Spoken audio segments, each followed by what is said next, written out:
वालेकुम, नमस्ते, सत श्री अकाल। कैसे हैं आप लोग? उम्मीद करती हूँ ठीक होंगे, खुश होंगे। मैं हूँ हसीका अली और मेरे साथ हैं तारिक नियाजी। अस्सलाम वालेकुम, नमस्ते, सत श्री अकाल। उम्मीद करता हूँ ठीक होंगे, खुश होंगे। दोस्तों जहाँ रहे खुश रहे, माँ बाप का ख्याल करके। वो माँ बाप हैं तो सब कुछ है।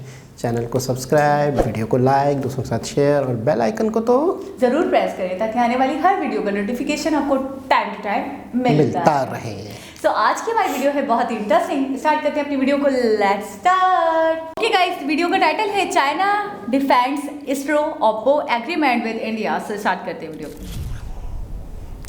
चाइना नमस्कार and welcome you to world affairs. मैं हूं प्रशांत धवन। सो रिसेंटली एक कंट्रोवर्सी के बारे में आपने सुना होगा कि इसरो ने एक मेमोरेंडम ऑफ एग्रीमेंट साइन किया है चाइनीज कंपनी ओप्पो के साथ, और इसको लेकर इंटरनेट पर कई लोगों ने विरोध किया, ट्विटर पे, फेसबुक पे, हर जगह, कि ये शॉकिंग है कि इसरो ऐसे टाइम में जब इंडिया चाइना का फेस ऑफ चल रहा है ओपनली किस तरीके से ये डील कर सकता है एक चाइनीज कंपनी के साथ। और यहाँ पर आप देख पाओगे इस पर एक नोटिफिकेशन भिजा लिया इसरो ने कि ISRO and Oppo work together towards providing NavIC messaging services in mobile platforms. और यहाँ पे आप देख पाओगे ये MOU साइन हो रहा है between ISRO and Oppo officials. अब रिसेंटली क्या हुआ है कि चाइना के सरकारी मीडिया ने डिफेंड किया है इस MOU को। नाउ चाइना का सरकारी मीडिया यहाँ पर क्या कह रहा है, पहले ये जान लो कि ये MOU किस बारे में है। मैंने ये देखा है कि इसके बारे में भी लोगों को प्रॉपर इन्फॉर्मेशन है नहीं। आप अगर इसरो की वेबसाइट पर जाकर देखो तो ये लोग यहाँ पर ओपनली कहते हैं कि जो नाविक मैसेजिंग सर्विस है, आपको पता होगा कि हमने रिसेंटली GPS जो ग्लोबल पोजिशनिंग सर्विस है इसके काउंटर में मेड इन इंडिया नाविक लॉन्च किया है। जिस तरीके से GPS आपको आपकी लोकेशन बताता है, नाविक भी कम्प्लीटली कैपेबल है आपको आपकी लोकेशन बताने में with in India and primarily the sub continent. तो इसरो यहाँ पर कह रहा है कि नाविक का जो प्राइमरी फंक्शन है, जो मेन फंक्शन है, वो है PNT सर्विसेज। PNT होता है पोजिशनिंग, नेविगेशन एंड टाइमिंग। जो GPS आपको देता है, कभी भी बाहर जाओगे गूगल मैप पर GPS ऑन करोगे तो जो आपकी लोकेशन है वो दिख जाएगी, कहाँ पर आपको जाना है उसके बारे में भी आपको इन्फॉर्मेशन मिलेगी। तो ये सर्विसेज तो नाविक प्रोवाइड करता है। उसके अलावा नाविक शॉर्ट मैसेजेस भी डिलीवर कर सकता है उन मोबाइल फोन्स पर जहां पर कम्युनिकेशन बहुत ज़्यादा पुअर है या फिर ऑल टुगेदर वहाँ पे कम्युनिकेशन स्थापित ही नहीं हो पा रहा। और जो ये शॉर्ट मैसेजेस हैं, ऐसा नहीं है कि इसमें कोई ऐड होगी या फिर रैंडम मैसेजेस होंगे। ये मैसेजेस होते हैं सेफ्टी ऑफ लाइफ अलर्ट्स।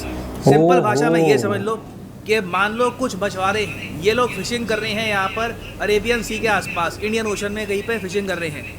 अचानक से इसरो की सैटेलाइट्स को ये पता लगता है कि बहुत बड़ा एक साइक्लोन यहाँ से आ रहा है, कोई तूफान आ रहा है, अचानक से मछुआरों को यहाँ से निकलना होगा।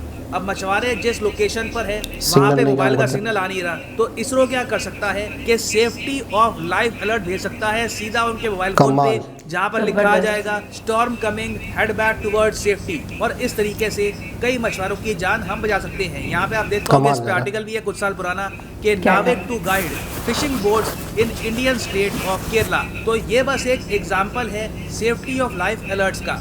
ओप्पो ने यहाँ पर ये कहा कि जो ये सेफ्टी ऑफ लाइफ अलर्ट का फीचर है ना, ये हम इंटीग्रेट करना चाहते हैं अपने फ़ोन पे, और उसके बदले में मोस्ट प्रॉब्ली, हालांकि इसको डिस्क्लोज किया नहीं गया, मगर ऐसे केसेस में क्या होता है कि जो भी सर्विस प्रोवाइडर होता है उसको कंपनी कुछ पेमेंट भी करती है। तो मोस्ट प्रॉब्ली यहाँ पर अभी नहीं तो बाद में इवेंचुअली ओप्पो कुछ पेमेंट भी करेगा इसरो को, क्योंकि इसरो सीधा सीधा उनको जो नाविक मैसेजिंग सर्विस है इसकी एक एक्सटेंशन प्रोवाइड करेगा ताकि ये लोग भी अपने मोबाइल फ़ोन पर जो ये सेफ्टी ऑफ लाइफ अलर्ट्स है इसकी सर्विस प्रोवाइड कर पाए अपने लोगों को। तो यहाँ पर आप देख पाओगे इसरो के चेयरमैन यहाँ पर बैठे हुए थे इस MOU की साइनिंग के दौरान, और इन्होंने ओप्पो को ये भी कहा कि जल्द से जल्द नाविक को इंक्लूड करिए अपने सारे मोबाइल प्लेटफॉर्म्स में, ताकि जो आम नागरिक है इंडिया का अगर आपका फ़ोन परचेज़ करता है तो अपने फ़ोन पर वो नाविक यूज़ कर पाए। अब इस MOU को लेकर विरोध जो हुआ है वो अपनी जगह मैं कहूँगा कुछ हद तक समझ में आता है, जस्टिफाइड भी है, क्योंकि इससे बहुत ही एक मिक्स सिग्नल सेंड होता है। यहाँ पर ऑलमोस्ट हम लोग इंडिया में बात करते हैं कि बॉयकॉट करना है चाइनीज़ गुड्स को, हम सेलिब्रेट करते हैं कि जब चाइना से जो हमारे इंपोर्ट्स हैं ये थोड़े से कम हो रहे हैं, हम चाइना पर जो निर्भरता है कम कर रहे हैं। दूसरी तरफ इसरो जो हमारी प्रीमियर स्पेस एजेंसी है, जो मतलब प्राइड है इंडिया की, ये लोग एक MOU साइन करते हैं ओप्पो के साथ, तो डेफिनेटली इससे काफ़ी एक मिक्स्ड सिग्नल सेंड होते हैं। मेरे हिसाब से ये इस टाइप की साइनिंग अगर ये अवॉइड कर लेते, थोड़ा सा डिले कर लेते, या फिर इतना आप कह सकते हैं नोटिफिकेशन के साथ ओपनली ना करते परहैप्स, तो लोग शायद ज़रा अप्रिशिएट करते। मगर चाइना ऑलरेडी इस डील के डिफेंस में आ गया है। ये लोग कह रहे हैं कि इस डील से एक्चुअली इंडिया को ही फायदा होने वाला है और इंडियंस को इस डील को सपोर्ट करना चाहिए। आगे आप देखोगे चाइना का सरकारी मीडिया ये भी ऐड करता है कि जब से गलवान वैली इंसिडेंट हुआ है, इन्होंने ये देखा है कि चाइनीज़ कंपनीज का काफ़ी बड़े स्केल पर बॉयकॉट किया गया है, जिस वजह से चाइनीज़ बिजनेसमैन को कुछ लॉस हुआ है। इन्होंने सारी चीज़ें यहाँ पर ऐड करी है। हम लोग यूजुअली ये बात एज्यूम कर लेते हैं कि ये लोग भूल जाएंगे। इनको अच्छे से याद है कि हमने 300 चाइनीज़ ऐप्स को बैन किया है, कई चाइनीज़ इन्वेस्टमेंट्स को रोका है इंडिया में, कई चाइनीज़ कंपनीज को ऑल टुगेदर बिडिंग प्रोसेस से भी रोका है भारत में, जिसकी वजह से चाइनीज़ कंपनीज को बिलियंस ऑफ डॉलर्स का लॉस हुआ है। ये बात ये लोग भूले नहीं है। मगर फिर ये लोग ऐड करते हैं कि चाइना तब भी इंडिया का एक काफ़ी बड़ा इकोनॉमिक पार्टनर बनना चाहता है। ऑलमोस्ट आप कह सकते हैं बहुत ही सॉफ्ट टोन में इन्होंने यहाँ पर बात करी है। ये लोग यहाँ पर ये भी कह रहे हैं कि रिसेंटली ओप्पो जो चाइनीज़ कंपनी है, इसने काफ़ी बड़े स्केल पर मैन्युफैक्चरिंग जो फैसिलिटी है इंडिया में ये बढ़ाई है। जो ओप्पो की सबसे पहली ओवरसीज चाइना के बाहर 5G इनोवेशन लेबोरेटरी थी, ये पाकिस्तान या फिर किसी और देश में नहीं बनी, इन्होंने इंडिया में एस्टैब्लिश करी है 2020 पे। और उससे पहले आप अगर जाओ तो 2019 में इन्होंने एक कैमरा इनोवेशन लेबोरेटरी भी इंडिया में बनाई थी। फिर आगे ग्लोबल टाइम्स का आर्टिकल ये भी क्लेम करता है कि जो चाइना का नेविगेशन सिस्टम है, जो बाइडू है, इसको इन्होंने इंडस्ट्रीज के साथ जोड़कर टोटल जो आउटपुट है अपना $62 बिलियन के आसपास का कर दिया है। इसको आप अगर कंपेयर करोगे GPS से तो उसका आउटपुट करीब 1.5 से लेकर 1.8 ट्रिलियन US के आसपास है। तो ये लोग कह रहे हैं कि इन द फ्यूचर इसको हम और बढ़ाएंगे। इसरो को भी ऐसा करना चाहिए। मगर देखिए, कोई भी नहीं कह रहा कि इसरो को ऑल टुगेदर अपना जो आउटपुट है अपने नाविक सिस्टम का ये बढ़ाना नहीं चाहिए।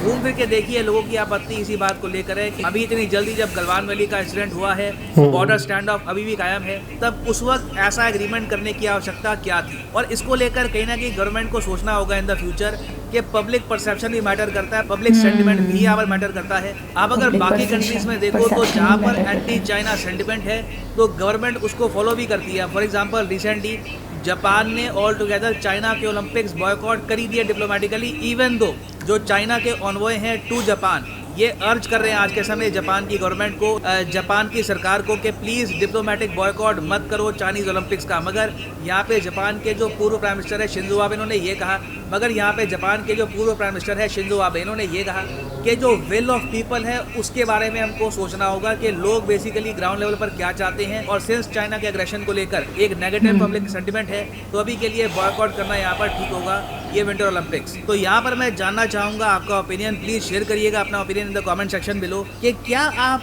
सपोर्ट करते हैं इस इसरो ओप्पो डील को। आप मानते हैं कि बिजनेस अपनी जगह है, अगर इसरो अपने नाविक प्लेटफॉर्म को प्रमोट कर रहा है ठीक है, या फिर आप मानते हैं कि नहीं टाइमिंग बहुत ही इंपॉर्टेंट है। इस टाइम एज ए कंट्री हम सबको, जब तक स्टैंड ऑफ चल रहा है, हम सबकी एक ही भाषा होनी चाहिए कि चाइना का हम मिलके बॉयकॉट करेंगे। तो इस टाइम ये जो फोटोज़ आई हैं, जो ये नोटिफिकेशन है, जो ये MOU साइन हुआ है, ये अवॉइड करना चाहिए था। लिखिएगा इसके बारे में कमेंट सेक्शन में, मैं जानना चाहूँगा आपका ओपिनियन। और फाइनली यहाँ पर मैं ये भी ऐड कर दूँ कि आप अगर UPSC एग्जाम की तैयारी करना चाहते हैं लाइफ में एक बार प्रॉपरली, तो कमेंट सेक्शन में जाओ, पिन कमेंट में आपको मिलेगा ये लिंक, इस लिंक पे करो क्लिक और यहाँ पे आप परचेज कर पाएंगे अनअकैडमी का यूनिक कॉम्बो पैकेज, जिसके अंदर आप UPSC प्रीलिम्स, मेंस, ऑप्शनल तीनों की ही तैयारी कर सकते हैं ना सिंगल परचेज। ये सारे कोर्सेज अलग अलग परचेज करोगे ऑन unacademy.com तो आपको यहाँ पर 15,000 रुपीज़ एक्स्ट्रा पे करने होंगे, so you can save money over here. उसके अलावा एडिशनल सेविंग यहाँ पे आपकी होगी अगर आप यूज़ करते हैं प्रोमो कोड PG10। तो अगर आप एक कॉलेज स्टूडेंट हैं, अभी आपके पास टाइम है, 2-3 साल का टाइम है, आराम से आप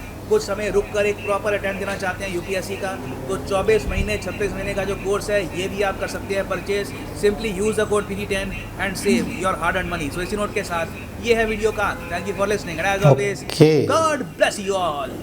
ओके जी जनाब, अब आप बताएं कि क्या ये फैसला दुरुस्त है? मेरे हिसाब से अभी नहीं, अभी अवॉइड करना चाहिए था। इस तरीके से मतलब MOU साइन नहीं करना चाहिए था, इस डील को अभी फिक्स नहीं करना चाहिए था, थोड़ा सा टाइम देना चाहिए था। क्योंकि अभी जो जैसे कि जो इंसिडेंट हुआ है गलवान वैली वाला, तो थोड़ा सा मतलब जो भी आवाम है, जो भी जनता है, उनकी फीलिंग्स को भी लेकर चलना चाहिए था। और हमने बहुत सारी वीडियोज़ में ये भी कहा है कि सिर्फ और सिर्फ इंडियन यूनिटी जो है वो बड़े से बड़े, अगर उनके सामने कोई बहुत बड़ा योद्धा भी आ जाए तो वो उससे भी मतलब सर कर सकती है, उसको भी मतलब गिरा देती है अपने सामने, वो भी घुटने टेकने को मजबूर हो जाता है सिर्फ और सिर्फ उनकी एकता की वजह से। तो फिर इस तरीके से ये जो MOU साइन किया है तो इसकी वजह से बहुत इंतशार फैलेगा आवाम में स्पेशली। बिल्कुल ऐसा ही है।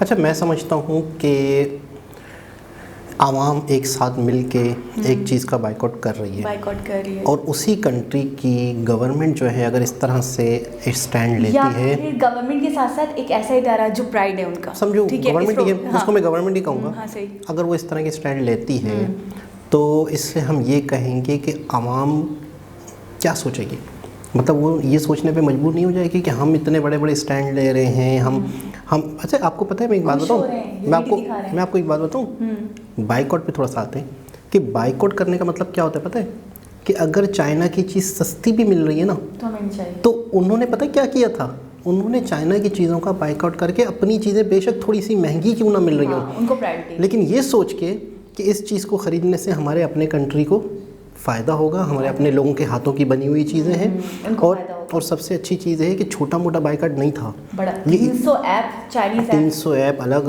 इसके अलावा प्रोडक्ट्स की, ठीक है ना, तो उसका असर चाइना तक हुआ था, ये एक बड़ी बात थी। बिलियन का उनको लॉस हुआ था कहने को, ठीक है ना, एग्जैक्टली नहीं पता, लेकिन मैं ये कह रही थी कि कई बिलियंस का लॉस हुआ जब उनको, तो फिर उनको ये सोचना चाहिए था कि हम इतना बड़ा मेमोरेंडम उनके साथ साइन कर रहे हैं, तो जनता क्या सोचेगी, आवाम जो उन्होंने एकता दिखाई है वो तो बिल्कुल बेकार लगेगा ना, उनको लगेगा यूजलेस था हमारा इतना कुछ करना। बिल्कुल। अच्छा, ये साइन होने के बाद क्या फ़ायदा हो जाएगा, कितना ज़्यादा फ़ायदा होगा, उस फ़ायदे के सामने अगर आवाम का इमोशन रखें, उनके जज्बात रखेंगे, तो वो कितने कीमती हैं। तो अच्छा मैं एक और बात बोलूँ, ये भी है कि मैं ये नहीं कह रही कि बिल्कुल नहीं करना चाहिए था। देखिए इंडिया को जिस चीज़ से फ़ायदा होता है ना, जैसे मैं ये कहना चाहूँगी कि बिज़नेस, इस तरीके की डील्स अपनी जगह है, ठीक है, तो जो भी मसले मसाइल हैं वो अपनी जगह है, ये चीज़ों को अलग रखना चाहिए, उनको अलग रखना चाहिए, लेकिन मैं बस ये कहना चाह रही हूँ कि बिल्कुल अभी एग्जैक्टली अब भी नहीं करना चाहिए था, थोड़ा सा टाइम देना था, थोड़ा डिले कर देना चाहिए था इन चीज़ों को, या फिर आवाम तक मतलब इतना ज़्यादा जिस तरीके से वो दिख रहे हैं, डील साइन हो रही है, तो इस तरीके से बहुत ज़्यादा एक्सपोज नहीं करना चाहिए था, या तो क्योंकि वो बहुत हर्ट होंगे, आवाम को तो ये फील होगा ना कि हमारे साथ अच्छा नहीं हुआ, हमारे साथ गलत किया है। बिल्कुल। और आवाम में ये देखा है, हमने इंडिया में ये देखा है कि बहुत बड़ी बात है, बहुत बड़ी बात है कि एकता है इस मामले में, और मैं कहता हूँ कि इंडिया की तरक्की, इंडिया का कामयाब होना का राज यही है कि एकता है, एक कौम है, वो एक यूनिटी है उनके अंदर, और एक पॉइंट पे आके मुत्तफिक हो जाते हैं हम। बहुत मतलब सिंपल मैं बोलूँ एक सेंटेंस में, तो हमारे नज़दीक एकता यही है कि सारे एक पॉइंट पे आकर एक जगह आकर मुत्तफिक हो जाए, एग्री हो जाए, ठीक है। अब उनकी गवर्नमेंट, जैसे आप कह रहे हैं उनकी गवर्नमेंट का ही वो इदारा है इसरो, तो उनकी गवर्नमेंट जो उनका प्राइड भी है, और वो इदारा इस तरीके से मेमोरेंडम साइन करता है, तो लोगों पे इम्पैक्ट क्या पड़ेगा। अच्छा देखिए, समझने को तो लोग ये भी सोच सकते हैं कि हाँ चले इंडिया का बेनिफिट था, बिजनेस था, चाइनीज़ से ज़्यादा इंडियंस को ज़्यादा फ़ायदा है, वो सारी बातें अपनी जगह हैं, लेकिन ये है कि एक इमोशंस, एक फीलिंग्स भी तो होती है ना इंसान की, जो हर्ट होती है। अब अभी दिवाली में ही हमने देखा कि उन्होंने कितना अच्छे से बाइकआउट करा, बिल्कुल, और उनको फील भी हुआ, उन्होंने अपने मतलब लिखा भी है, तो उसके बावजूद फिर अब जो मेमोरेंडम साइन किया है, तो उससे इम्पैक्ट ये पड़ेगा कि हमारा सब कुछ फजूल था, हमारा तो सब बेकार था, क्योंकि गवर्नमेंट बेसिस पे इतना बड़ा मतलब मेमोरेंडम साइन हो गया। बिल्कुल ऐसा ही है, और सोचना चाहिए था थोड़ा सा कि हम ये कर रहे हैं तो इसका इम्पैक्ट क्या पड़ेगा। और मैं कहता हूँ हम यहाँ पे पाकिस्तान में बैठे हुए जब ये सोच सकते हैं तो उन्हें तो और ज़्यादा बेहतर तरीके से इन चीज़ों का पता है कि मामलात क्या चल रहे हैं, बॉर्डर पे क्या सिचुएशन है, मतलब हालात मतलब नॉर्मल नहीं है, बेशक हालात नॉर्मल हैं, लेकिन पीछे से जो मामलात हैं और इंडिया और चाइना के उलझे हुए हैं, तो उन सारी चीज़ों को मद्देनज़र रखते हुए इस तरह का इतना बड़ा फ़ैसला नहीं लेना चाहिए था। तो दोस्तों एक बहुत ही ज़बरदस्त इन्फॉर्मेशन वीडियो, और प्रशांत भैया के बारे में थोड़ा सा बता दूं कि जो भी आता है मामला, जो भी इस तरह के इसके बारे में हमें बिल्कुल नहीं पता था, लेकिन प्रशांत धवन जी समझाते ऐसे हैं कि हमें ऐसा लगता है कि एक एक पॉइंट हमें क्लियर हो गया। ऐसा नहीं है कि इसमें क्लैरिटी बाकी नहीं है, ये समझ नहीं आ रहा, ये बहुत क्लियर नहीं हुआ, कोई और वीडियो देखने की ज़रूरत है अभी भी, ऐसा नहीं होता, हमें बिल्कुल क्लियर हो जाता है। बिल्कुल। और जो भी इश्यूज़ चल रहे होते हैं, मामला चल रहे होते हैं चाइना, इंडिया या पाकिस्तान को लेके, तो उस मामले में फ़ौरन ये मतलब है कि डिटेल से। अच्छा मैंने एक चीज़ और भी देखी है कि मैं चाइना के अंदर एक चीज़ नोटिस कर रही हूँ कि उसे कंट्रीज़ की कमी नहीं है, वो मतलब चाहे तो मामलात या डील्स कहीं और किसी और कंट्री के साथ भी कर सकता है, क्योंकि वो इतना पावरफुल कंट्री है, कोई भी उसके साथ मामला तय करेगा, डील्स करेगा। लेकिन मैं देख रही हूँ चाइना इंडिया को ग्रैब करके रखा हुआ है इसने, और यही चाहता है कि कुछ भी, जैसे बाइकआउट हुआ था तो इसे पीछे हट जाना चाहिए था कि इंडियंस हमें लाइक नहीं कर रहे, या इंडियंस हमारी चीज़ों को, हमारे प्रोडक्ट का बाइकआउट कर रहे हैं, हमें नहीं करना चाहिए, या हमें पीछे हट जाना चाहिए, किसी और कंट्री को देख लेते हैं। लेकिन मैं ये देख रही हूँ कि मुसलसल इंडिया के पीछे लगा हुआ है, मुसलसल इंडिया के साथ मतलब जुड़ना चाहता है, अलग नहीं होना चाहता उसकी मेन वजह ये है कि इंडिया एक बहुत बड़ी मार्केट है, इकोनॉमी है, वैसे बताएं तो एक बहुत ही ज़बरदस्त इन्फॉर्मेशन वीडियो। दोबारा किसी और वीडियो के साथ आपसे मुलाकात होगी, जब तक के लिए अल्लाह।